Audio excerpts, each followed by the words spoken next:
Plantation, and we are going to go and take a tour. This plantation interested us because it is told completely from the slave's perspective. So immediately, I'll turn around here so you can see.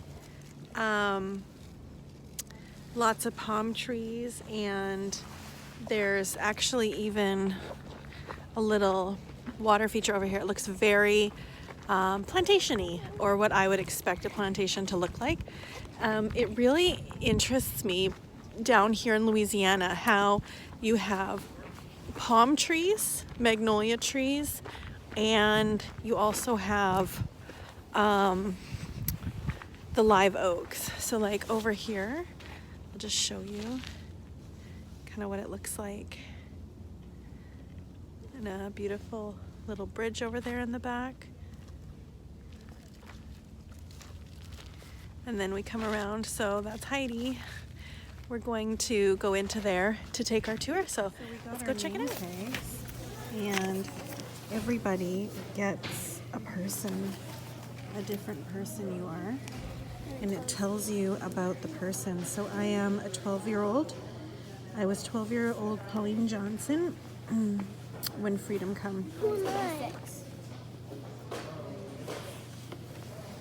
You are Catherine Cornelius, and you were a slave born and raised on the Smithfield Plantation. You're 103 now. I'm 86. Wow. You're 86, and who are you? Chris Franklin. And who are you? And what were you? About 85. Federal Writers Project, Library of Congress. So who are you? It says, us slaves all live in one big slave cabin built out of plank. Interesting. So they couldn't read or write their own names, but they're all skilled craftsmen. They call themselves the Anti-Yoke Benevolent Society. And what they're doing here is they collect dues from their members. And then when you get sick, you can't afford your medicine, or a family member dies and you don't have the money to bury him, the society takes care of it for you. So it's community uplifting outreach, the church, the school they built with it, that's a logical step for the men. They are illiterate up until this point. They've always had divine gratitude, always been very specific scripture. Things like obey master, humble yourself. Be happy with your station in life as a slave, because your riches await you in heaven. Those kinds of things. Y'all know these men became literate. They read the Bible for themselves, came across the word Antioch. And we think it's just because of that similarity in sound. Anti-yoke, Antioch. Around 1891, public documents stopped calling the congregation the Anti-yoke. From there on out, they're the Antioch Baptist Church. You can see in the photographs on the wall right back there, the church was destroyed at the original location by Hurricane Katrina. The congregation decided they were going to build a new one. Heard this company was doing here with this property, and they donated it. The statues were designed especially for this, and because when they were freed, most of them were children, and they don't have any eyes, and that is to represent the lost hope, that there is just no hope. Living arrangements up to the owner and the overseer. Remember, they attack family structure as fast as possible, so you ain't guaranteed to live with family members. You could live here, and mama could live in that cabin all the way at the back across the street. Now they have the harshest cabins, because if they're on a plantation where they're preparing their own meals, that's what they're using for. I'm sure y'all can imagine how it was here, 80-something degrees. So the ropes were what held the bed, and you wanted tight ropes, which is why they would say sleep tight and don't let the bed bugs bite, because the mattresses were full of ticks and lice and chiggers. So sleep tight and don't let the bed bugs bite. Where y'all going? And mama knows, y'all, she cannot fully protect her children their entire life here. But mama's first instinct is to protect as best she can, as long as she can. So even a mother's love used against them. You can't just chain and beat people and tell them go to work and think that's all there is to enslaving them. Y'all, human will is too strong for that. Y'all know we could chain a dog to that fence by his leg. If he wants off bad enough, he'll chew his own foot off.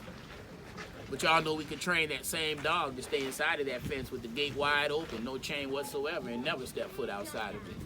Mental shackle always stronger than the physical one. A lot of people come here with the misconception that this was the best place to work, y'all, and it's quite the opposite. Nobody wants to be on any job with the boss man over their shoulder every 20 or 30 seconds. For the enslaved women and young ladies on the property as a whole, but especially in the house, sexual assault is rampant. They have no right to tell the men no for anything, not even their bodies. So sexual assault extremely common here. You know, also, we don't look at it from this angle very often, but how do you think his wife here treats that young lady or her husband has those kinds of affections for? His children with his enslaved women.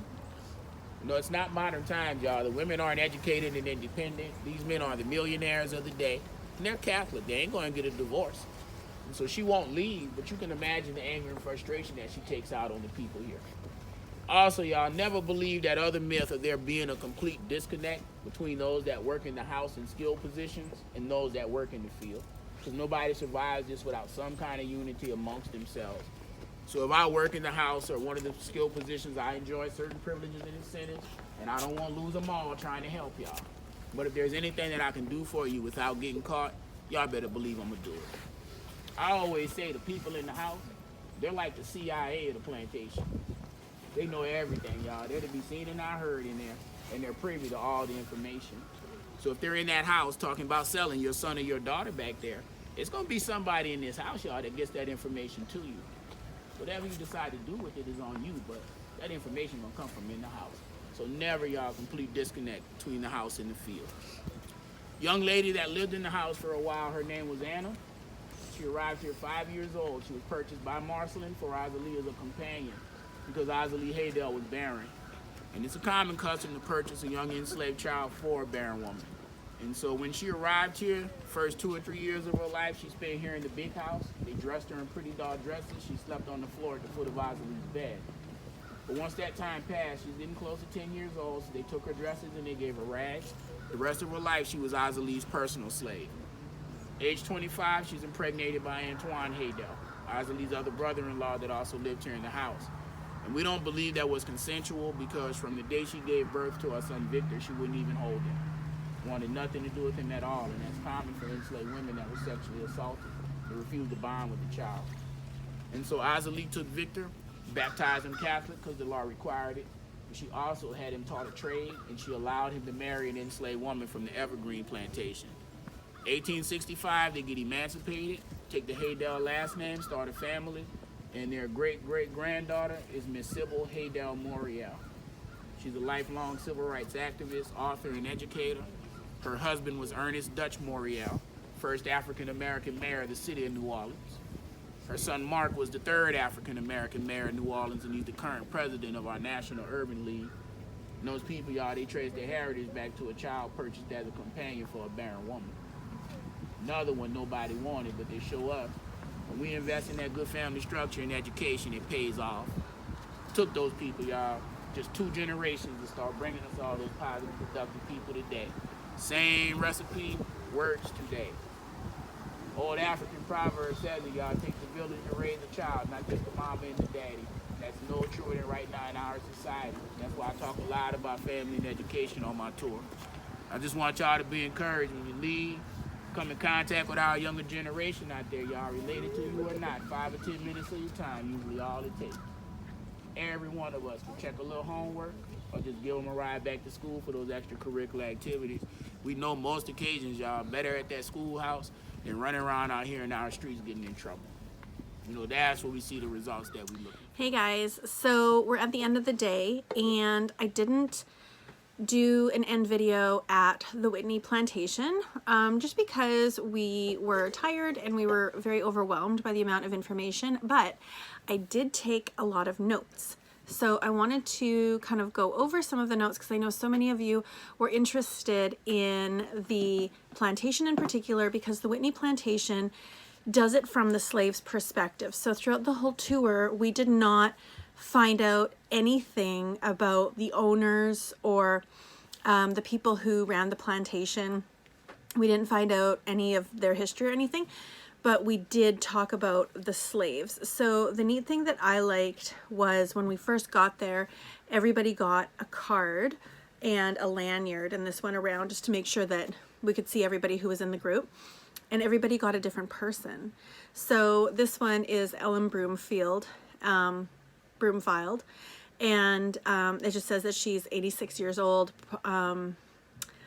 when they were doing the research, I think. And so it just gives a little statement about her life or the things that she remembers. So let's just dive in. The man who was our tour guide, his name was Ali, and he was so good. I highly recommend, if you are in the New Orleans area, to go out to the Whitney Plantation. Ali was a great tour guide. You could really tell his passion and conviction for what he was talking about. And he was just very direct, and he didn't hold back on, you know, some of the things, some of the nastiness about the whole history that we were talking about. So the first thing that he wanted to make sure that we were aware of is that there's just a lot of layers to slavery. It isn't as cut and dried as just like forcing somebody, you know, to do things that you want them to. And something that really resonated with Kevin and I was, he said, you always have to follow the money. And that's exactly what it was even then. So, you know, even today we look at things like big pharma or big ag or vaccines and all this controversial stuff.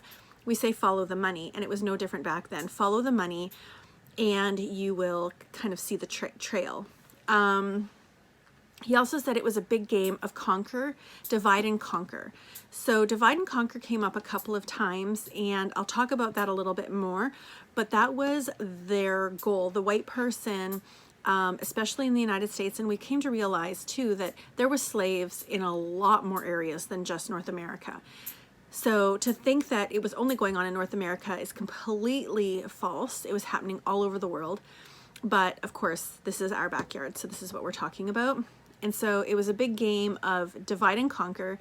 And because they wanted to grow the New World, they found North America, they wanted to grow the New World, but they knew they couldn't do it with just them alone. So that's where the slavery came in. They needed more manpower in order to build North America.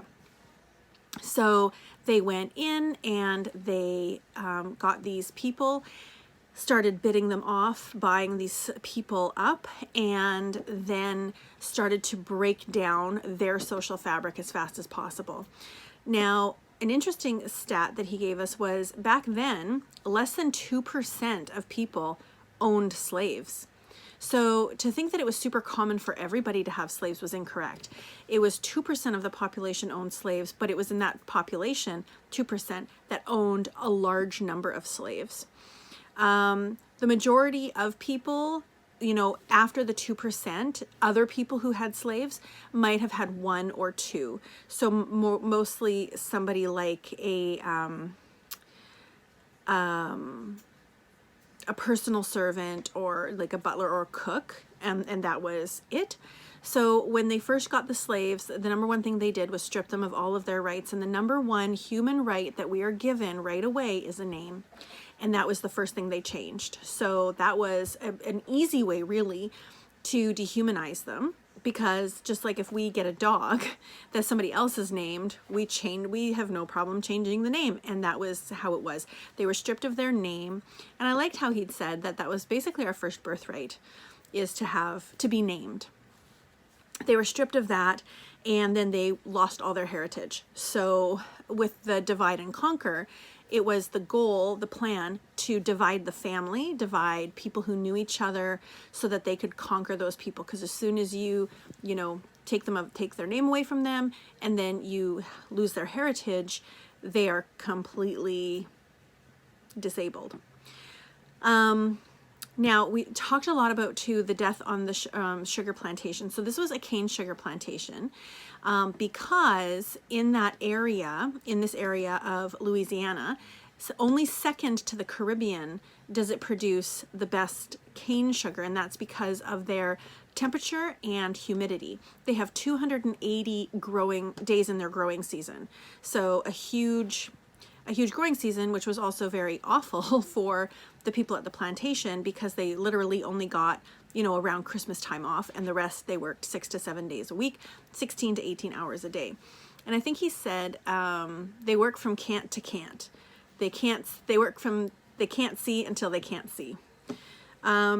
Okay, so the sugar plantation, when people were sent to the sugar plantation, they essentially knew that they were being taken to their death, because the average lifespan on a sugar plantation was 10 years.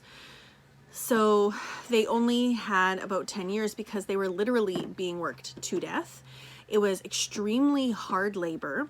But the reasons that they went after the African people, and I think I'll talk about this a little bit more as we go, is that the African people were already skilled. They were really skilled growers. They knew how to grow rice.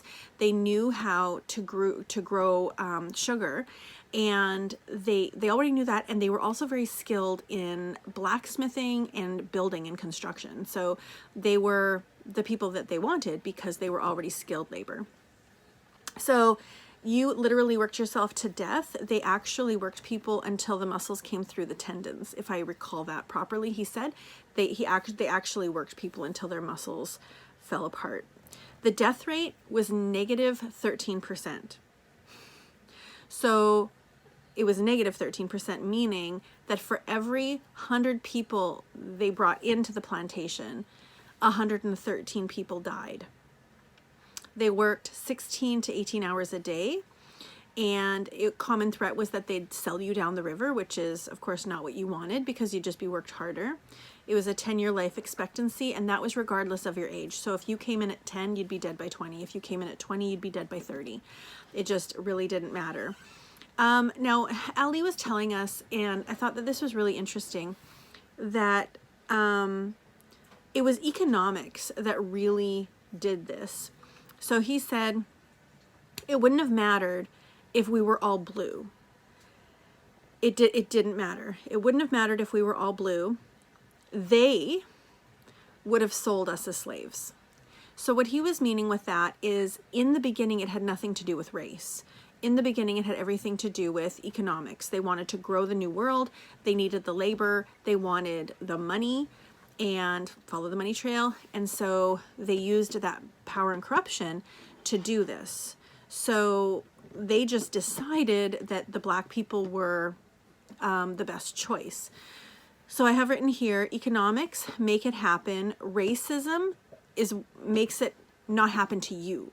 So that's when it became racism. So the other thing they had, Kevin, what was it called when it was the noir clause? What was that called? Code noir. They had, and that came into that if you were a woman and had children, then they had to be sold with you. So they did do that, where they kept the mom and the children, but that said, as soon as you were 10, you were considered an adult, and you no longer went with your mom. You were just considered an adult, and they could sell you and do whatever they wanted with you. But under 10, you went as part of your mom's sale. So if you were sold back and forth. Another thing I learned, which is just an interesting little aside, is a griff. And a griff is what they termed a black person who has a baby with a Native American. So it's black and Native American have what they called a griff. I'd never heard that before. The house and farm people were pitted against each other, and this was the divide and conquer. So I read this in Gone with the Wind when I was reading it.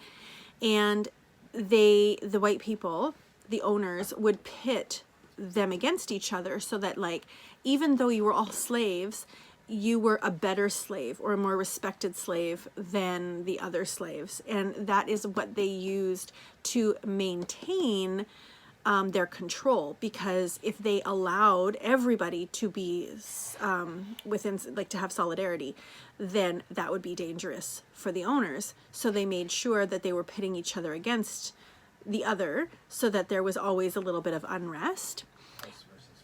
House versus field, right. So it's like if you were a field hand, you were considered slave trash. If you were a house hand, you were considered like more of an uppity slave, right? And then just talking about the parallel to what we have in the United States right now, in Canada, North America, where there's still only 2% of the population is wealthy. 2% of the population is running things, owns things, or now it's 1%. 1% now of the population runs things. And then with the slavery, he talked about, you know, if you just keep telling people that they're not human long enough, then they're going to feel that way. And 107, I think I've got this number right, I hope I do, 107,000 people were enslaved in Louisiana alone. So it's not to mention Missouri, Mississippi, the Carolinas, Florida. There were slaves everywhere. Now, oh, that's right. It was 107 slaves were accounted for in Louisiana, but as they do their research, they believe that it was 2 to 3 times that, most likely. But because of the way the dead were disposed of, there's very little way for them to go back and track, because he was talking today about how when you were in the rice field, or the, sugar field, then you're doing the sugar, and if somebody dies in the field, they literally just put them to the side and kept working. So such a scary time to be going out, and you just don't know one day to the next if you're actually coming back in. So the whole concept here was to divide the family unit and deny education. So, or divide the family and deny education. So he talked a lot about denying them education, in that, you know, even if they were caught with a pencil or a paper, even if they weren't using it, if they were caught with one, they were given 25 bullwhips, and that crime was worse than trying to run away. So they needed very much to keep people uneducated, because they said, like, if you read Moby Dick or Mark Twain, then it would give them ideas, it would give them an imagination, it would give them freedom, and that was something that the owners definitely did not want them to be having. So they made sure that there was no literacy, no writing, no anything, just to keep control of people. And he said this, nobody has to teach you that you want to be free.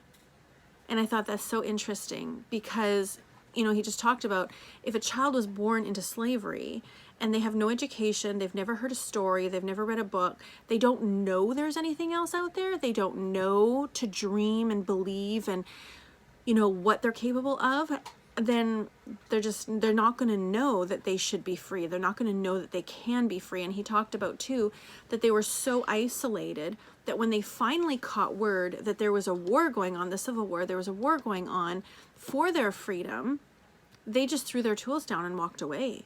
Like, we don't have to do this? This is insane, right? Like, it was, yeah, interesting. And then there was a time period in there where it's, if you were not Catholic, then you were basically considered a savage. And that is when they decided that those people could be enslaved. If you weren't a Catholic, I think, or if you weren't a Catholic or a savage, then you could be enslaved. Then that was the law. And then, and by law, the owners had to baptize all of the babies into the Catholic Church, and that was just the law. So then after that, when they were freed in 1865, many of the Africans decided to leave the Catholic Church in droves. So yeah, just kind of interesting there because of their treatment, obviously. And that's another thing that I thought was interesting when we were listening to our tour guide, is he said that they would read them the Bible, they would send them to Sunday school, but the scriptures were very, very selective in what they'd let them hear. So it was a lot about obeying your master, doing what you're told, and like that your riches await you in heaven. So it didn't, you know, when they became literate and started reading the Bible for themselves, they realized that there was a heck of a lot more to the Bible than that. So let's back up. When they were choosing them, I talked about this, how they were already skilled, but also that the African Americans have had a high resistance to malaria and sickness. And malaria was very easily contracted in Louisiana back then. So that was another reason that they chose the African people. Racism desires who, not if natives were the first slaves and it didn't work. Okay. So I didn't realize this, but he said that natives were actually the first slaves, and they realized that they weren't making very good slaves because it's really difficult to enslave anybody in their homeland. So that's also why they decided to go out. So he just encouraged us to look up slavery in the Webster Dictionary, and that it means poor and uneducated, and then just really challenging us about being a slave to the system, and how if we are poor or uneducated, then we also become a slave to the system and nothing else really improves or gets better.